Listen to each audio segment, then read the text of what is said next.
Agham. Agham. Asignatura o siyensya. 这个单字是名词，它的意思是科学。这个单字例句是 Paborito niya ang asignaturang agham. Paborito niya ang asignaturang agham. 他最喜欢的科目是科学。 Hindi niya naiintindihan ang pinag-aaralan nila sa asignaturang agham. Hindi niya naiintindihan ang pinag-aaralan nila sa asignaturang agham. 他无法理解他们在科学课上学习什么。 Ayaw niyang pumasok sa paaralan dahil hindi pa niya natatapos ang proyekto nila sa agham.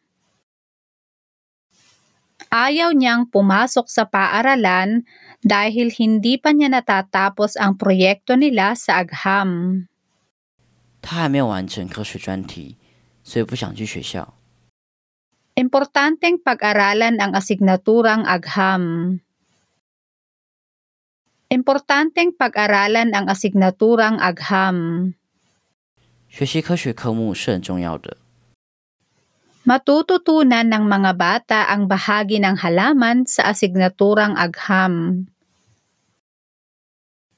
Matututunan ng mga bata ang bahagi ng halaman sa asignaturang agham. 孩子们可以在科学课上学习到植物的构造。 Marami tayong matututunan sa asignaturang agham. Marami tayong matututunan sa asignaturang agham.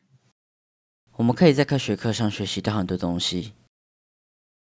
Anong napag-aralan mo ngayon sa asignaturang agham? Anong napag-aralan mo ngayon sa asignaturang agham? 你今天在科学课上学习到什么？ Magbigay ka nga ng mga halimbawa ng pinag-aaralan sa asignaturang agham.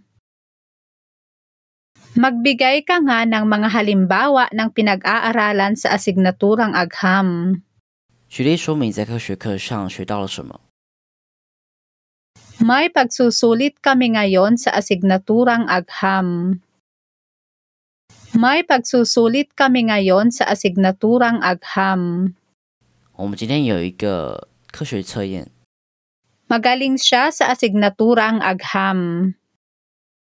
Magaling siya sa asignaturang agham. 他很擅长科学。